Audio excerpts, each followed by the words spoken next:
I cannot believe that it's already been a month since the last time that we did this, but today we are ranking all 48 Call of Duty pros in numbered tiers all the way down. It's going to be insane, and we're doing this heading into stage 5, the final stage of the regular season for the Call of Duty League before Champs, which is supposedly going to be in August.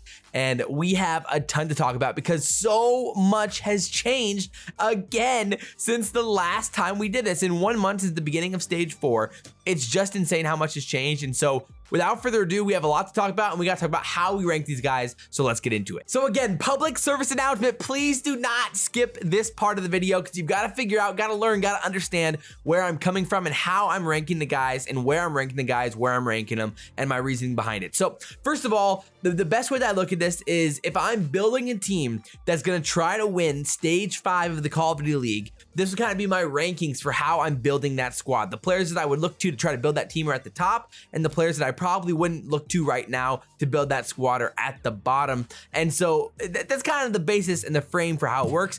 Obviously, it's incredibly difficult to rank players because there's so many variables. Obviously, their situation, their role, the guns they're using, the way they play around the map, different play styles, different team situations, the teammates that that player has, and obviously a lot more. So today, we're just gonna have some fun with it. We're gonna rank all of these pros. So without further ado, let's get right into this one. Let's go. Alrighty, so we're busting out the green screen for this, probably the most underutilized aspect of my channel. But today we got, again, the S tier, the A tier, the B tier, the C tier, the D tier, the E tier. We're rocking all the way through the numbered list, and this is what it's looking like. And so without further ado, we got Pristini up first. Obviously, a pretty big surprise for Seattle in the major. Obviously, we just had our first LAN tournament of the year, and Seattle made a great run. They beat London, they beat Paris, and obviously just fell just short against OpTic there in the loser side of things. But Pristini played really, really well, and this is a guy who I've been hoping to see a lot more from over the past few months, waiting for this kind of side of Pristini to come out, and it definitely did in this event. And so I was really, really happy with that. At this point, he's covering right around that BC tier. I'm gonna lean probably to C tier, but he is really, really solid, and I'm excited to see what Pristini can do heading into stage 5. Okay, so Abezy's up next, and we know exactly where Abezy's going. That's pretty straightforward. He was absolutely insane this weekend, and he's been insane all year long. Abezy, of course, is the top 6 player in the CDL. Atlanta FaZe has been on absolute fire, and they could not be doing without Abezy, obviously winning back-to-back stages now. And I mean, they're by far the most dominant team, and Abezy clutches up constantly. It's been unfair for the opposition. Obviously, we witnessed him at peak power on APOC hardpoint in the grand finals against Empire. And there's a lot to love about how Abezy plays Call of Duty. He is obviously S tier. So, interesting one here. Paul X is up next. And we have seen a lot of different sides of Paul X over the last few months since he joined the London Royal Ravens. Of course, they've gone through a lot of different roster changes and a whole different experience with this squad as a whole. My initial instinct is to put Paul like right on the fringe of C and D tier right now. We've seen some massive upside from Paul as a player. I think I'm going to throw him in the D tier, although there is still so much untapped potential for how this guy plays, but we just haven't seen it consistently with any of their rosters, probably because of the amount of changes they've ended up going through over the past few months. Would I be surprised if Paul X starts absolutely frying here during stage 5 and ends up going on a tear and we have him in like the B tier or maybe higher by the end of the stage? Definitely not. In S&D, he is a menace. His instincts are unreal. He's incredibly talented, and we just need to find that consistency for him inside of respawns right now, and he'll be flying up the leaderboards for sure. So Asim's up next. Again, pretty straightforward, although he didn't get a chance to play at the stage 4 major, which was insanely disappointing because of visa issues getting into the United States from Canada for the event, which just really sucks. But at the end of the day, he is one of the most talented players in the CDL. I would lean A tier for him. Probably makes the most sense right now in the middle of that A tier. I could see somebody arguing to put him in the B tier, but I really do think Asim's a very, very good player in Cold War. And he's done nothing besides prove that he's a winner and a valuable part of that squad. Obviously, with him there, they were a top 3 team locked and loaded. And they brought in Decimate, who ended up playing very, very well. But, you know, with Asim, I'm sure they would have been right there for that top 3 with a chance at a title like we saw in stage 3 from the New York Subliners. So as a whole, Asim does so much around the map. He's valuable.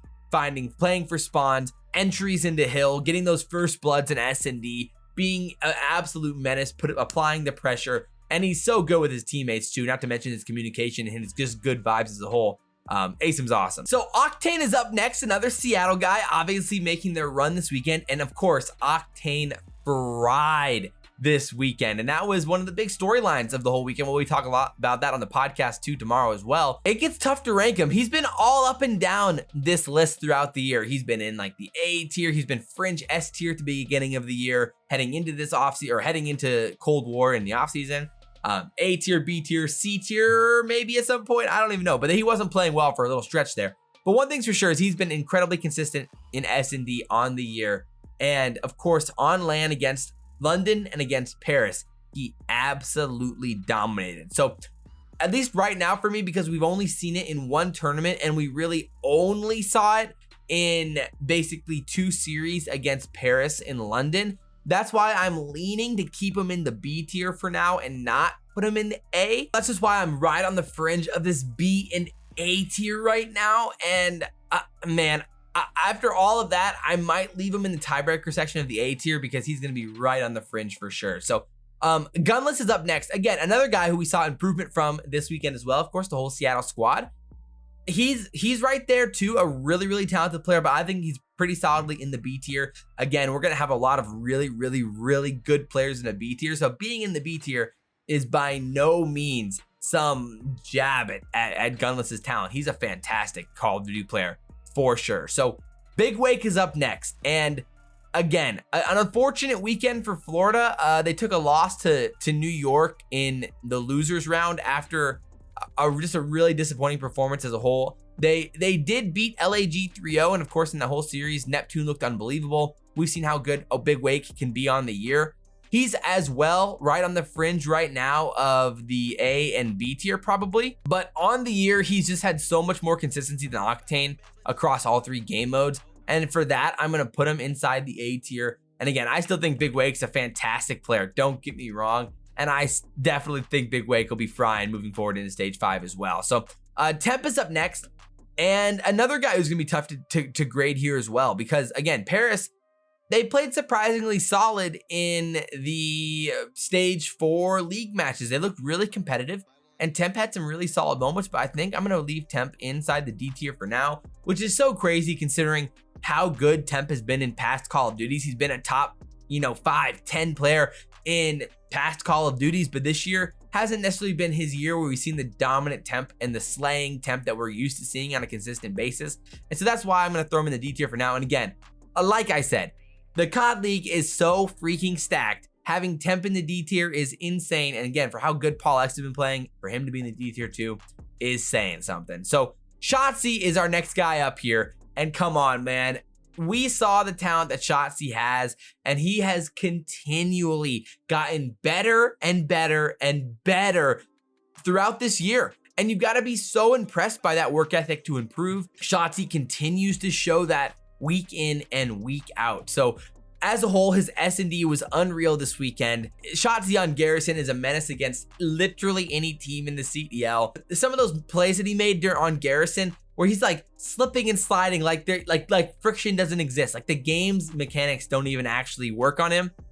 Inside of like dark on Garrison and through vents, and playing that side was crazy. And again, man, his improvement's been awesome. I'm really looking forward to seeing what Shotzzy can do moving forward. And he's a big reason for why Dallas was able to make this run that they did to the grand finals in the stage 4 major on LAN.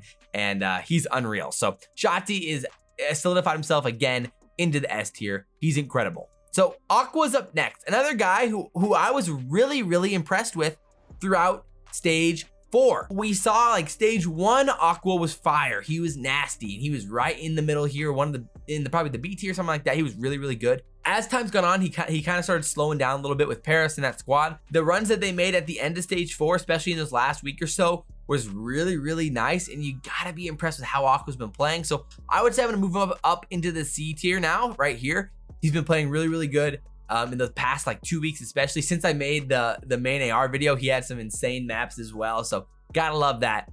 And he's a C tier player. So Classics the next guy up as well, Classic played really, really well this weekend. So he's right on that it's probably CD tier, I think. It's tough to kind of figure out where he lies in the rankings here because he's still new to the roster and he was really inconsistent with Paris at points. But again, he brings a lot more of just a stable personality and a stable play style to the Seattle squad, which fits in really, really well. Man, I'm gonna put him inside the D tier, but I'd have no problem with somebody putting him in a C tier. He's been a really valuable asset to the Seattle team for sure. So Neptune is up next. And this was the guy that I talked a lot about in our last rankings video and in content over the past few months, that we needed to see Neptune step up and make big time plays.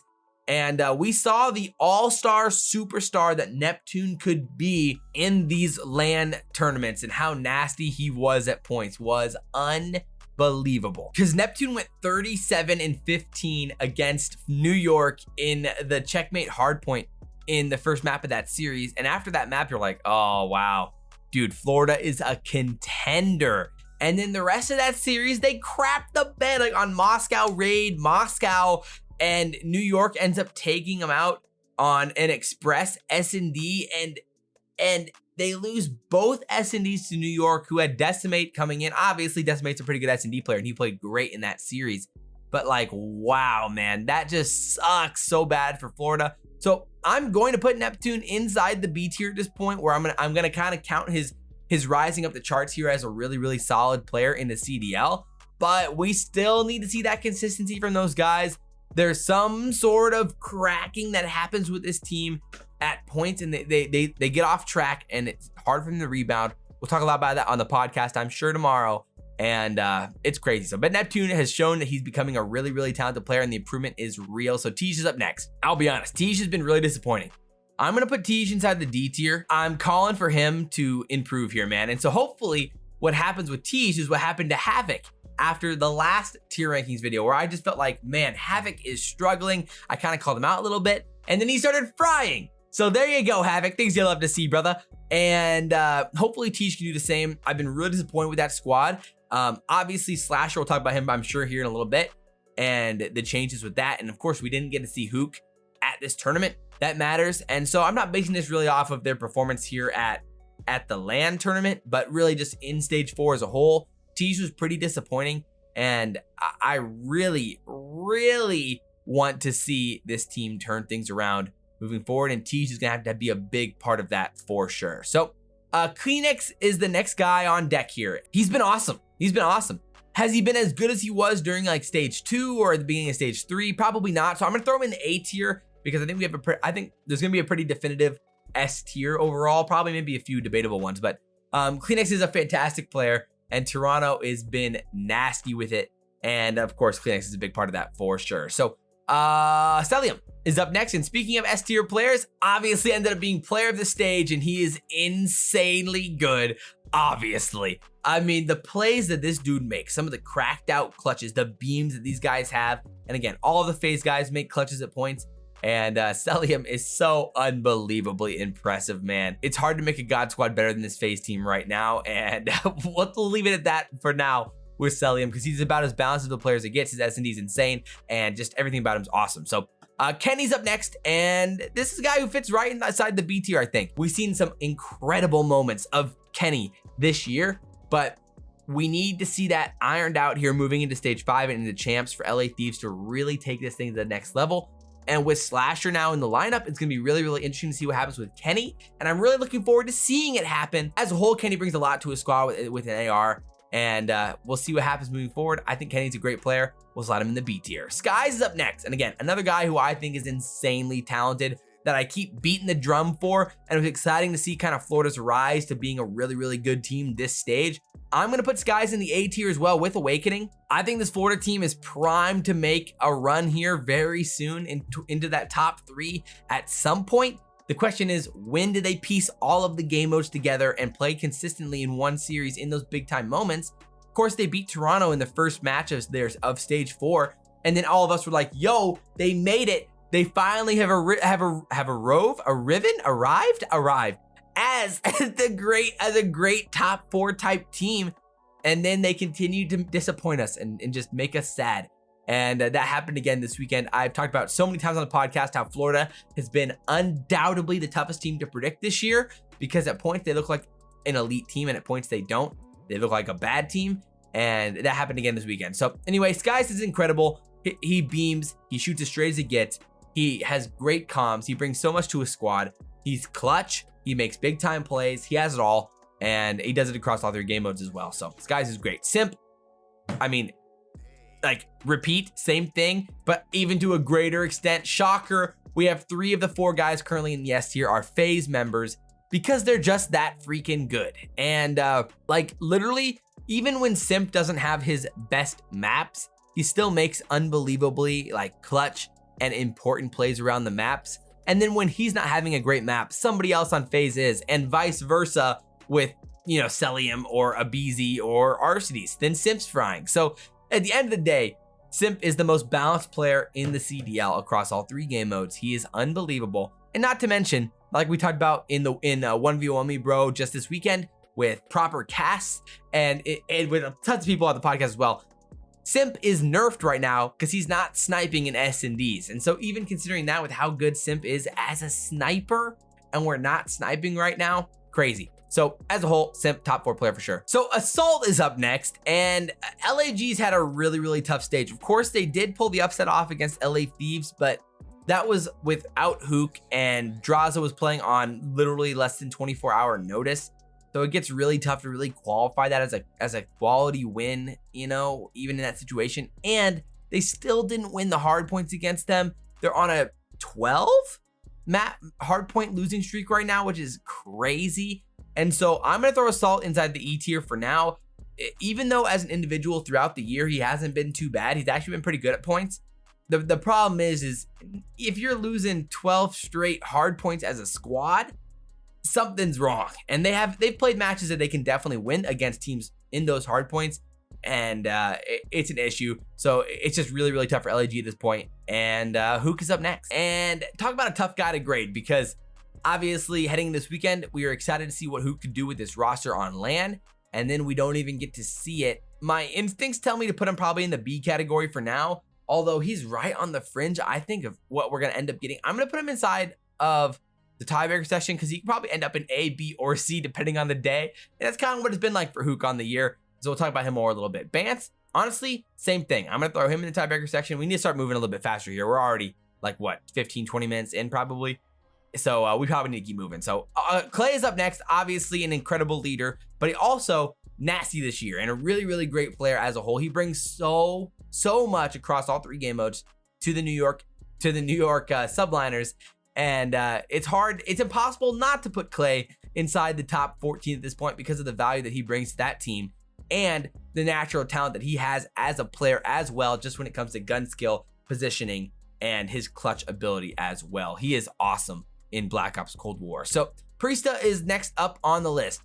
And again, the Rokkr guys are going to be tough to grade this year because of just the inconsistencies with their own gameplay. I'm leaning between B and C right now, so I'm going to put him in the tiebreaker section for now, and we'll talk about him more in a little bit. Arcitys is up next. Again, at this point, why not? We are full sending. I think last time too, we had all 4 of the FaZe members inside the S tier, and why not again have all 4 inside the S tier? They've won back-to-back stages. Arcitys was the player of the stage in stage 3. Celium was the player of the stage in stage 4. I can't even remember who was the player of the stage in stage 1 when they won it. They've won 3 of the 4. They were in second. They got second to Toronto in stage 2, and they were in the winner's side in stage 2. So at the end of the day, FaZe is unbelievable, and they can't be this dominant, this good. They're 30-4 on the year in matches. That is unbelievable. And they can't do that without all 4 of them being unbelievable. And Arcitys, even though he had a little bit of a down weekend or a down event as a whole, they still win. And it didn't even feel like FaZe was playing their best Call of Duty, which is comedy, which just shows their dominance as a whole. So Arcitys is insane. Afro's the next guy up, and Afro was an interesting surprise. So obviously he was brought in. Afro and Alex were brought in the starting lineup for London, for Zed and Zaptius. And Afro was a very positive surprise. I'm going to put him inside the D tier because we haven't seen enough of him yet, at least for me to feel comfortable moving him higher. But we have seen flashes of what we saw from guys like Neptune, from guys like Shotzzy early on at like the first events of Modern Warfare, where they have these small moments of like, yo, like this insane 3-piece or popping off for like 2 or 3 kills where they should never get those kills. Afro has that ability, and so I'm excited to see more of him moving forward once this squad helps start, really gets their footing as a unit. So Cammy's up next. I'm gonna put him inside the tiebreaker section for now because he's gonna be the last guy here. And I know we have a handful of other guys to talk about inside the S tier. So Scrap's up next. Again, I'm gonna throw him in the CT or in the tiebreaker section for now. Shawnee's up next. Okay, all right. I'm gonna body Shawnee here and put him in the E tier, but not really body him because I actually think he's a really, really solid player. It's just tough. Again, the main ARs, they can clean up those kills and their stats can look really good at times. And so that's why I'm hesitant to like really move them forward over some of the other guys as well. And we have to have somebody down there at the end of the day. I'm forcing myself to make these tough calls with some of these guys. And so that's why somebody has to go down there. I'm going to throw Shawnee down there. It was a tough event for London to lose like they did to Seattle, and just overall tough situation. So another guy who's not easy to grade, I'm going to throw Formal in the tiebreaker section as well for now. We got Apathy up next. And again, LAG. Do I really think Apathy is an E tier player? That label feels outrageous to like even say at this point. Like I said, LAG is getting absolutely bodied.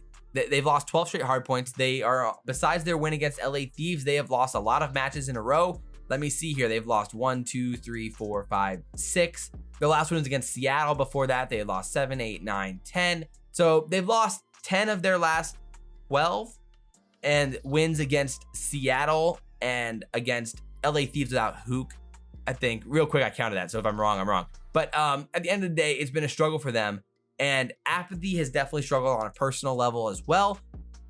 All of them have at points and had really tough maps, and you kind of have to at that point. Again, S&D is a little bit different, control is a little bit different, but inside of hardpoint especially, and that's why it gets tough. So I'm gonna leave Apathy inside the E tier. Attach, man, I'm gonna put him in the tiebreaker section for now because that's really tough. Dashy, also in the tiebreaker. Okay, we're gonna just throw all these guys in tiebreakers and just kind of sort these guys out a little bit better. Mac, oh my goodness. So we already have 2, 4, 5 here, tiebreaker section. This is getting crazy, boys. So Vivid's up next, and we can definitely rank this guy. So I mean, this was an interesting weekend for Vivid. I'm gonna put him in the C tier because we still haven't seen enough consistency from him to convince me he's a B tier player. So S&D, he was insane. And if we were grading just S&D, he's up there in the A, maybe S tier, who knows? He's right up there with the best of them. But in Respawns, he had moments where he was frying, but moments where he got fried. And so to be like a B, C, A tier player, you don't expect that type of massive differences in performance. Of course, when it mattered, he clutched up and played very, very well. So I am inclined to put him in the B tier. In my head, he's right on the fringe of the B and C tier. And I could see an argument. I'm sure some of you guys out there, I know some of you guys love Vivid, and I would totally understand if you put Vivid inside the B tier for sure. That would be very reasonable. But I'm gonna put him just at the top of the C tier. Again, you have to have these tiers, and so the differences are minute and so small, and you're nitpicking, splitting hairs between some of these guys, and that's why Vivid's gonna be at the top of the C tier. So Silly's up next, and again, I'm gonna continue my trend here of just putting the LAG players inside of the E tier for now. It just sucks. I really like these guys. I mean, if you watch the podcast and if you watch my streams, you know I talk a lot about these guys. And Silly has been absolutely savage on Twitter lately, and I love that. I love everything about that. Firing back at fans who call him and who say he sucks. And that's not what I'm saying, by the way. I really don't think Silly and these guys who are in the E tier suck. They're just not playing very well right now. And again, Silly, especially, put in a tough spot where I just don't think this LAG team is in a good spot at all with roles. And they've kind of hit their wall, hit the point where they have to make a change. And I still think Silly can be a very, very good contributing player with an AR in hand. But the SMG just ain't it for Silly at this point, and he's gotta hang that thing up. I really think that they'd be better off at this point just trying to run 3 ARs on the map and see what Silly can do with the Krig in hand and see how 3 ARs play out. Because Krig's so nasty anyway, like why not give it a go, right? But we'll see. At the end of the day, obviously that's pretty insane, but I think they need to make a roster change and just try something else out, because this is at this point, they're chalked. So, all right, Crim's up next. Another really tough guy to grade here. Let's throw him in the tiebreaker section. Illy is up next, a guy who's improved a lot. I'm gonna throw him in the C tier with Vivid. It feels wrong to put two guys who are on a team that just competed with FaZe and send them to a game 9, round 10 game 9, and put two of their guys in the C tier. That feels horribly wrong. But again, I also don't want to overreact to one weekend where we've seen Dallas dominate. Obviously, they've been on the right track and they've been trending in the right direction. And I was really impressed with both of these guys at points. After Empire sent New York to a game 5 in that series, I was like, okay, we finally started seeing some like really nice Dallas Empire play here. And then they played the Mutineers and beat the Mutineers in that game 5. And I was like, all right, man, okay, this Dallas team is trending in the right direction. And that sent them right into that major. And they beat OpTic 3-0. They go game 5 with the Toronto Ultra in the winners semis. And then they go, they beat the Subliners 3-1 with that roster. Then they beat Toronto in a rematch. And then they lose to FaZe in a game 9. Taking a Garrison off of them, a Moscow hardpoint, and S&D Moscow, which was crazy in itself that they won both of those, and then the Express S&D, which was really impressive. So I'm still looking for the control plays from these guys and trying to see how you know, Illy and Vivid can really start frying in more controls, which they did look pretty good on overall on the weekend. They lost the checkmate overall to OpTic. Anyway, long story short, I think that these guys are right on the fringe of flying up the radar of the rankings here and being B or A tier players again, like Illy was last year. And Dallas is getting to a really, really scary point. And so by the time we do our rankings video or our tier rankings video heading into CoD champs, I could definitely see a world where Vivid and Illy are both pushing A tier, if not all of them are in the A tier at that point. But it's gonna get really, really interesting. I just need to see a little bit more from them in a consistent basis. Again, back onto some online matches and then back into LAN again for stage 5 before I really am willing to buy in fully to this team. But I was really, really impressed with what I saw in those matchups for sure. All right, we gotta keep going here, else we are never finishing this video. This is insane. Okay, so Standy's up next, and another, wow, this is so tough, bro. This league is so talented. Okay, tiebreakers, Scump, tiebreakers, Chino, we're gonna throw him in the E tier. Again, I think LG needs to try some roster changes and just see what happens. The roles just aren't working out very well. I think like Chino could be a contributing player on a team, but it's just not going to work out for him right now with that roster. And so that's why I would just not be looking their way if I'm trying to build a roster right now. So Hydra is the next guy up, and tiebreakers. So Insight, tiebreakers, Envoy, tiebreakers. So this is gonna make the conversation go faster because we have to debate with these certain guys. Okay, so Zaptius.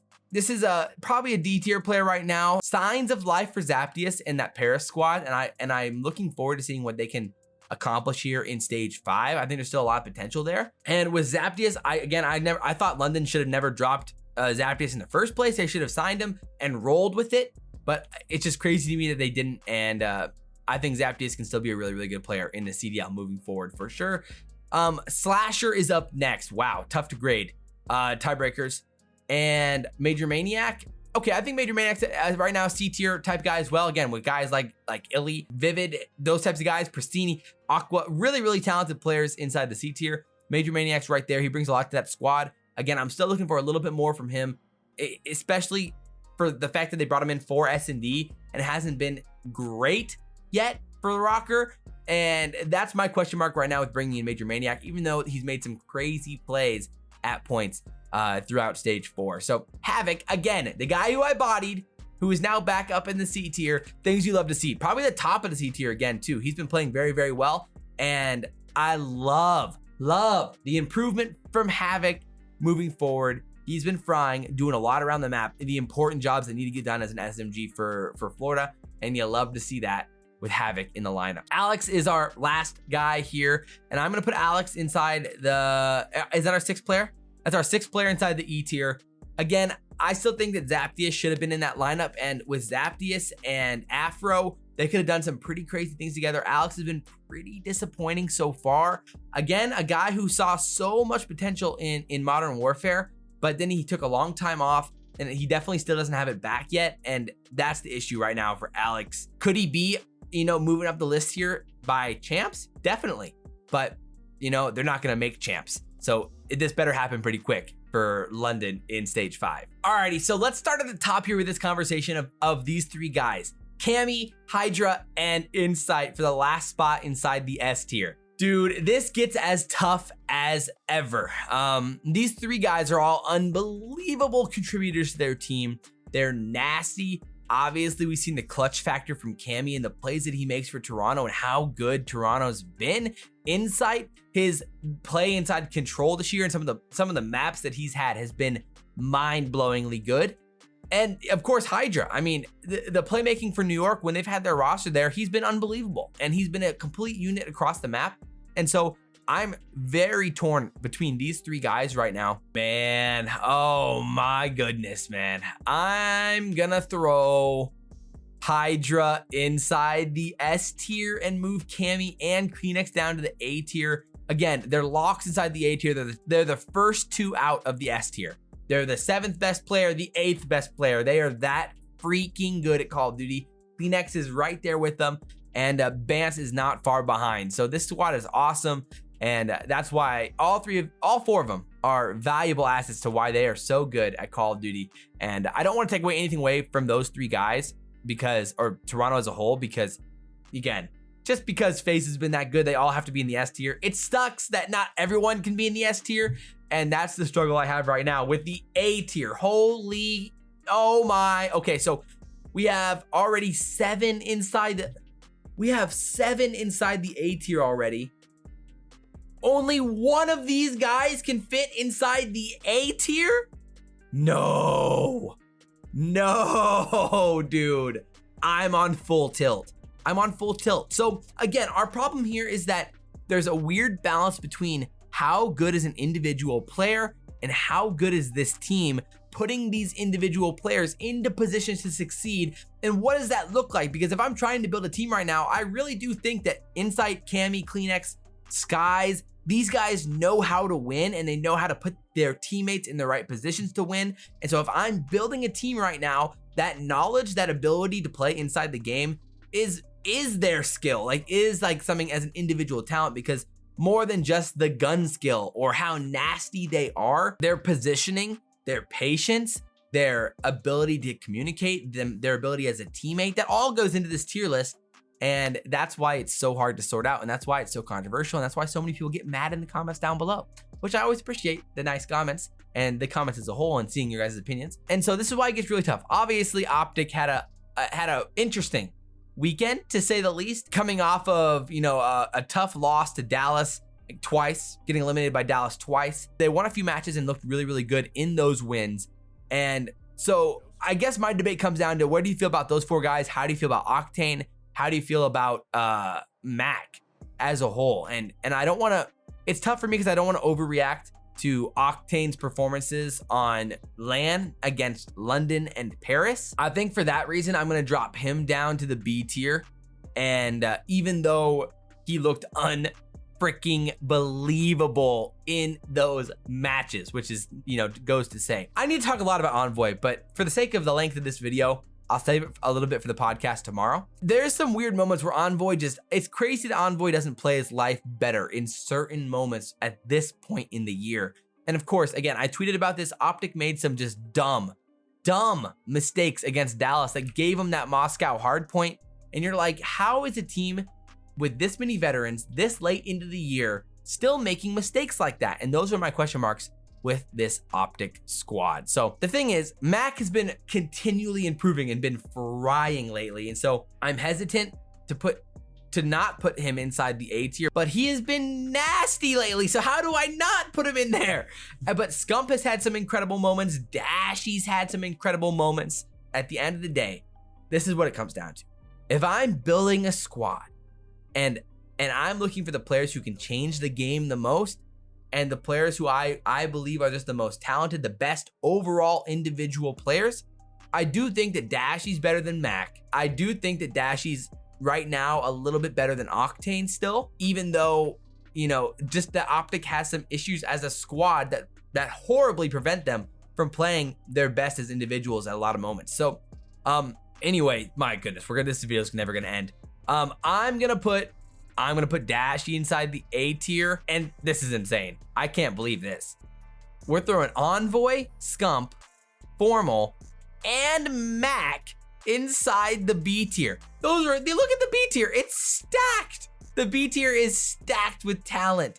It's insane how good the B tier is. And that just shows how insane the CDL is right now, okay? And I'm going to emphasize this, and that's why these rankings videos are incredibly tough and no one can ever be happy. And I don't even know why I do them.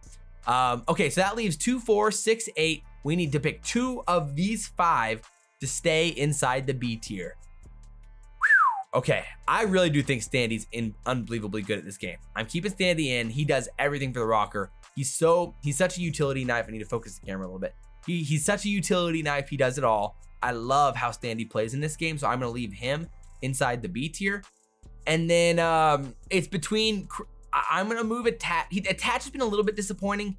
I'm gonna move him down to the C tier. And again, the C tier is still absolutely stacked with talent. Guys like Vivid and Illy are in the C tier who were frying this weekend. So I don't want anyone to feel like I'm disrespecting them. Like, dude, come on now. I think I love Attach. He's one of my favorite pros. This is so tough. You got to give it to Crim. He was absolutely frying this weekend. And so I'm right on the fringe of whether or not I want to leave Crim there inside the B tier. Oh, this feels so wrong considering 3 of them are in the C tier and yet they finished second this weekend. It feels horribly wrong. I'd like to see your comments down below about who you think is an individually better player, Illy, Vivid, or Crim. And if there is a tier difference between those 3, because those are really, really tough to kind of separate. And then we've got Bance and Hook. So at the end of the day, I really do think that Hook, even though he has really, really dropped the bag for himself at points this year. I mean, talk about dropping the bag with the COVID test. That's about as tough as it gets. I really do think that Hook is still an insanely talented player. I don't know how or why things like this keep happening with Hook. I want to continue to believe in his talent because we've seen it so many times over the past year and a half. Even, you know, that second half of Modern Warfare, he was nasty. And then heading into this year, he was nasty at the beginning of the year. So anyway, Bance heads down to the C tier, 2, 4, 6, 8, 9. Oh my goodness. Only one of these 3 gets to go. Okay, Priestess stays. And that sends Scraps and Slasher down to the D tier for now. This is crazy, boys. So Slasher and Scraps head down to the D tier, and this ends up being our tier list. Voila, we made it. Oh my word, we finally made it. This was painful. This was the toughest one yet, and that's saying something with how many crazy ones we've had. So drop all your comments down below, boys. This was gonna be an insane one. I'll be interested to see what you guys have to say about this as a whole. We have a lot to talk about, obviously, this week. We have some spicy videos coming up with a podcast. I have a really fun video coming out on Wednesday as well that I'm really looking forward to. And then 1v1 bro, I'm hoping to get a pretty awesome guest this week. So keep your eyes peeled. I'm hoping he's in this tier list, but we'll see. We'll see. And next week, we got another awesome guest for 1v1 bro. And we have a tips video coming out on Thursday or Friday, depending when we record 1v1 bro. And a lot more coming out as well. So there's a lot of fun stuff coming around the channel, not to mention the Community League. We have our last 3 matches of the Community League, so make sure to go follow the Salvation Elite Gaming channel. Link is down in the description, and go check that out because we have a lot going on. So there it is. That's my advertisement to you guys for this channel. Like I said, like, comment, subscribe, share the video if you guys really enjoy this. I'm trying to do this full time, and I cannot do that without you guys. So I really do appreciate it. But as always, guys, I'm your boy Salvation Elite, and guys, we will see ya next time.